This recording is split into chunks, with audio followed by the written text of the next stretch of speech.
Go live हो चुका है मैम, डेफिनेटली। जो लोग कुछ नहीं रोक पाए वो वकीलों को रोकने चल दिए। मैं बात कर रहा हूं दिल्ली के हर कोर्ट में स्ट्राइक चल रही है, और स्ट्राइक चल क्यों रही है ये आपको जानना बहुत जरूरी है। दिल्ली के हर कोर्ट में वकीलों ने ये सोच लिया है कि अभी हम काम नहीं करेंगे। ये इन्होंने इसलिए सोचा है ताकि काम सही से हो सके। एक छोटी सी बात है, क्योंकि मैं वकीलों के साथ हूं, ज्यादा मैं बोलूंगा तो मुझे लगता है ज्यादा ही होगा, लेकिन जो लोग पुलिस व्यवस्था को ठीक नहीं कर पाए तो इनके पास आना पड़ता है कि भाई साहब मेरी FIR करा दो। जो लोग क्राइम को नहीं रोक पाए, फिर पीड़ित आदमी इनके पास आके बोलता है भाई साहब मुझे न्याय दिला दो। अब जब ये लोग देखते हैं कि कुछ गलत हो रहा है, प्रशासन, व्यवस्थाएं सब कुछ गलत करने पर उतारू हो गई है, तो इतनी तो जाति इकट्ठी नहीं होती जितने एडवोकेट इकट्ठे हो जाते हैं। ब्राह्मण समाज भी बढ़ सकता होगा, मुझे नहीं पता, कोई भी समाज बढ़ सकता होगा, लेकिन एक समाज ऐसा है जो कभी नहीं बढ़ता, हल्का सा पता लगना चाहिए, और वो है वकील समाज। और ये जब इकट्ठा होता है तो न्याय के लिए इकट्ठा होता है। और अब केंद्र सरकार ऐसा बताया जा रहा है कि एक ऐसा बिल लेकर के आ रही है कि अब आप लोग स्ट्राइक नहीं करोगे। इसका मतलब क्या है? जो गलत हो रहा है वो होता रहेगा। फिर भी क्या कुछ है, टेक्निकल पॉइंट्स पर जानने के लिए सीधा सर के पास चलते हैं। सर मैं चाहूंगा एक बार इंटरव्यू बताएं, क्योंकि हमारे व्यूअर्स हो सकता है आपको ना जानते हो। सर मैं Nitin Ahlawat, president Delhi bar association. और आज हमारे यहाँ दूसरा दिन है स्ट्राइक का। एक एडवोकेट्स अमेंडमेंट बिल 2025 सरकार ने उसका ड्राफ्ट भेजा है।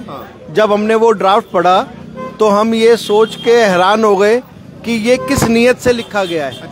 क्योंकि उसमें जो प्रोविजंस हैं वो इतने खतरनाक हैं। अगर वो पास हो गया तो दिल्ली में वकालत नहीं कर सकते आप, है ना। वकीलों की जो आज हम सब कहते हैं कि वकील इंडिपेंडेंट है। और हमारी जो एसोसिएशंस हैं, हमारी जो बार काउंसिल है, जो बार काउंसिल ऑफ इंडिया है, वो सब ऑटोनोमस बॉडीज हैं, और वो हमेशा इश्यूज पे आवाज उठाती हैं, वकीलों के वेलफेयर के बारे में सोचती हैं, और जो डेमोक्रेसी ट्रू सेंस में है उसको डिफाइन करती है। लेकिन वो एक्ट आने के बाद आप किसी भी बात पे, कोई इशू पे आप आवाज नहीं उठा सकते। आप अगर देखोगे तो उसमें डेफिनेशन से ही लेके शुरुआत से ही जो है ना गड़बड़ है। आप उसमें अभी तो एडवोकेट है डेफिनेशन में, अब उसका लीगल प्रोफेशनल्स कर दिया उसने। उसमें ये है कि कोई भी आदमी जिसने लॉ कर रखी है, चाहे वो किसी सरकारी नौकरी में है या किसी दुकान पे काम कर रहा है या कहीं पे भी है, उसको भी इलेक्शन लड़ने का, उसको भी अपनी वोट कास्ट करने का राइट उससे मिल जाएगा, जो कि अपने आप में एक बहुत ही खतरनाक चीज है। ये प्रोफेशन है, एक नोबल प्रोफेशन है। उसके अलावा ये जब भी कोई इश्यूज होता है तो हम इश्यूज पे आवाज उठाते हैं, हम स्ट्राइक करते हैं, अपने आप को रोकते हैं। अब ये स्ट्राइक आप सोचते हो कि हम किसी को परेशान करने के लिए हैं? आप जितने भी यहाँ देख रहे हो, दिल्ली में 1,75,000 वकील हैं। सब अपना काम धंधा छोड़ के कोर्टों के दरवाजे में बैठे हैं। वकील भाई अपना काम छोड़ के बैठे हैं। ये नहीं है हमारे को कोई, हमारी नौकरी नहीं है कि हम 2 दिन नौकरी पे नहीं जाएंगे फिर भी तनख्वाह मिल जाएगी। ये तो हम कोर्ट में पेश होते हैं तो हमें कुछ मिलता है। क्योंकि आम लोग भी जुड़े हुए हैं, तो मैं इसको थोड़ा सा और सिंप्लिसिटी की तरफ लाना चाहूंगा।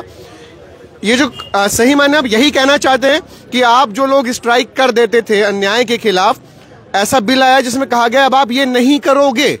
इस बिल में ये है कि आपको स्ट्राइक करने का, प्रोटेस्ट करने का राइट बिल्कुल खत्म कर दिया गया है, और जो कि अपने आप में हमारे ऊपर एक प्रहार है। हमें ये वो बॉडी बनाना देना चाहते हैं जो कि किसी भी इशू के बारे में आवाज ही ना उठाए। हम यहाँ वकील हैं, हम अपने क्लाइंटों के लिए, उनके लिए हम कोर्ट में लड़ते हैं। आज ये इशू इतना बड़ा है कि आज हम अपने आप को, अगर अपने आप को डिफेंड नहीं कर सकते तो हमें कोई राइट नहीं है काला कोट पहनने का। इसलिए हम सब लोग यहाँ आज कोर्ट के बाहर हैं। और अच्छी बात ये है कि दिल्ली में तो 1,75,000 वकील है, पूरे हिंदुस्तान में 27 लाख वकील हैं, और 27 लाख के 27 लाख वकील इस एक्ट को अपोज कर रहे हैं।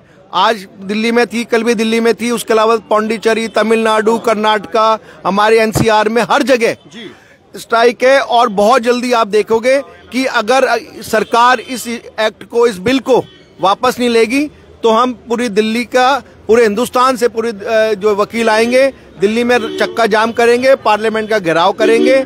हम किसी भी कीमत पर इस प्रहार को सहन नहीं करेंगे। इसको और ज्यादा मैं आपको समझाने की थोड़ा सा कोशिश करूं। वकील एकता जिंदाबाद, वकील एकता, जाहिर सी बात है यही एक एकता है जो सबसे ज्यादा मजबूती से देखने को मिलती है। क्या वाकई में वकीलों के ऊपर कानून बनाने से पहले ये ज्यादा जरूरी नहीं था कि ये कानून बनाया जाए कि 156(3) के बाद जो वकील लोग FIR करा करके देते हैं, जिस आईओ ने FIR नहीं की थी उसके खिलाफ के सजा का प्रावधान कोई मजबूत आया है?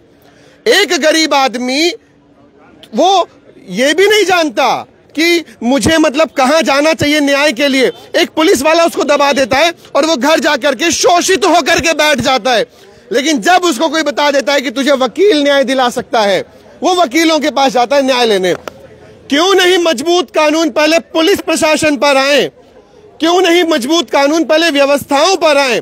व्यवस्थाओं पर मजबूत कानून आ जाएंगे, पुलिस प्रशासन पे मजबूत कानून आ जाएंगे, तो वकीलों को हड़ताल करने की जरूरत वैसे भी नहीं पड़ेगी, क्योंकि ये लोग तब हड़ताल पर जाते हैं जब लगता है कि तुम्हें सुनाई नहीं पड़ रहा है।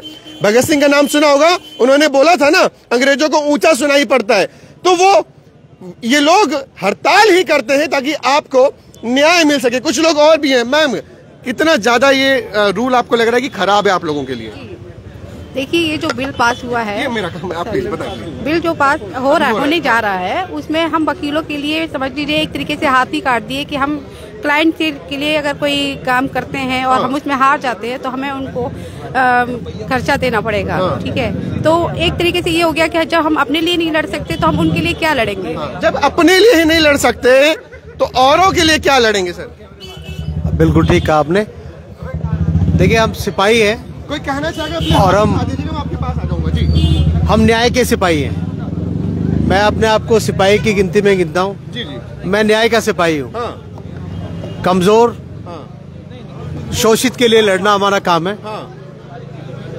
किसी भी आर्बिट्रेरी एक्शन, जो गवर्नमेंट का कोई भी आर्बिट्रेरी एक्शन है, अगर हम उसके खिलाफ आवाज नहीं उठा पाएंगे तो उसको ठीक नहीं कर पाएंगे, व्यवस्था को ठीक नहीं कर पाएंगे। बिल्कुल ठीक नहीं कर पाएंगे। सर, दोबारा आपके पास आऊंगा। दोस्तों, आपको एक बात माननी पड़ेगी, अगर इस खबर को आपने शेयर और अपने, देखिए, अगर आप भोजन करते हैं तो आपको कमेंट भी करना पड़ेगा, दिमाग होगा आपके पास।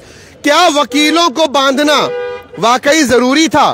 क्या इनके ऊपर कानून लाना ज्यादा जरूरी था, या कानून लाना उनके ऊपर जरूरी था जिनकी बदौलत यहां तक आदमी पहुंचता है?